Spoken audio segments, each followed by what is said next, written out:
Hello and welcome. I'm so glad you're here. I didn't argue. I didn't defend myself. I didn't raise my voice. When my girlfriend said in front of everyone, "You could never be a good husband. I'm not marrying you," I simply looked at her, let the silence sit, and walked out. 3 weeks ago, I still believed I had my life mapped out. I'm 29. Until recently, I thought I was on a steady, predictable path, the kind people envy once they settle into it. I'd been with Sarah for nearly 4 years. We met at a mutual friend's birthday party, one of those nights where conversation flows easily and you leave feeling like something important just started. 6 months later, we were living together. It felt natural, effortless. She worked as a paralegal at a mid-sized firm downtown. I managed logistics for a regional company. We weren't wealthy, but we were stable. Bills were paid, weekends were planned, holidays were discussed in advance. We talked openly about marriage. Last Christmas, we even wandered into a jewelry store just to look. She lingered over an elegant sapphire ring, smiling in that quiet, hopeful way people do when they're imagining a future. 2 days later, I went back alone to ask about payment plans. That's how real it felt. The night everything collapsed was supposed to be happy. My cousin Marcus was hosting an engagement party at his place in the suburbs. Big house, manicured lawn, 40 or so friends and family drifting between the patio and living room.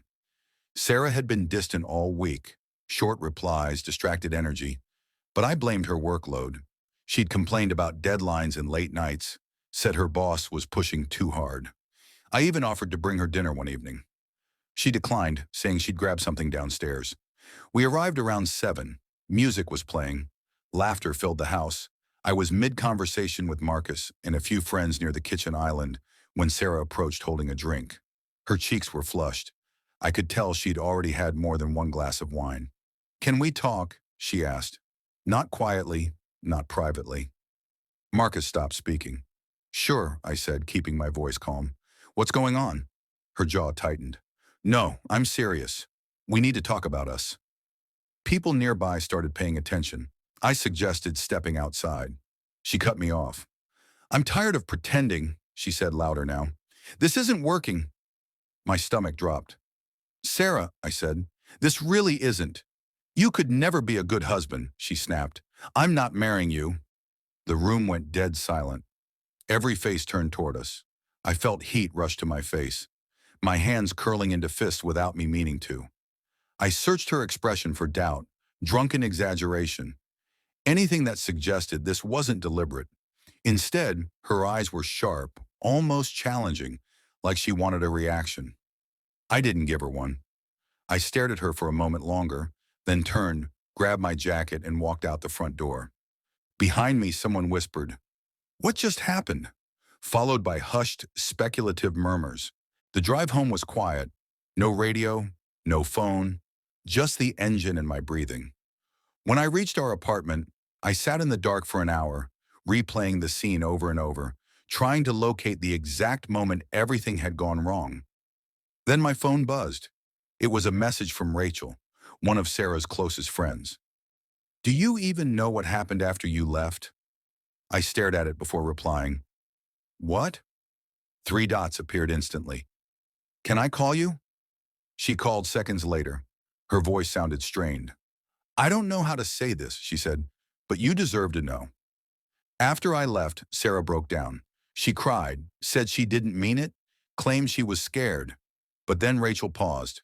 "There's more." I braced myself. "Marcus's brother Jake was there," she continued. "You know him, right?" I did. Jake, mid-20s, finance job, flashy confidence. "Sarah's been seeing him," Rachel said, "for at least 2 months." The words barely registered. Rachel explained that after I left, Jake had gone to Sarah, put his arm around her.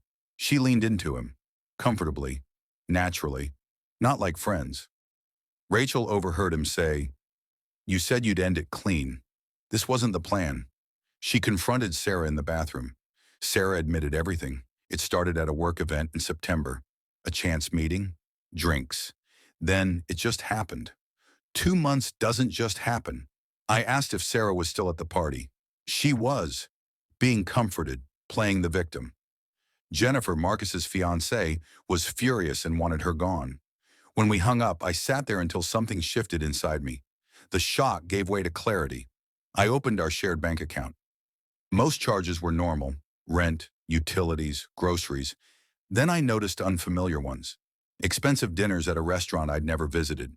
A boutique hotel charge from a weekend Sarah claimed she'd spent at a conference in Chicago.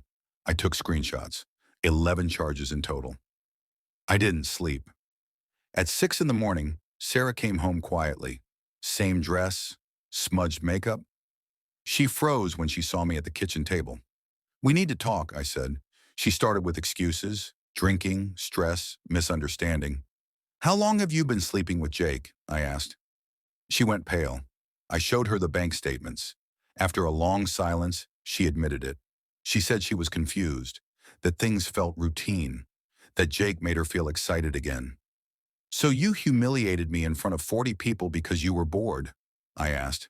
She cried, asked to work through it. I told her to move out by the end of the week. The lease was in my name. She left the room without another word.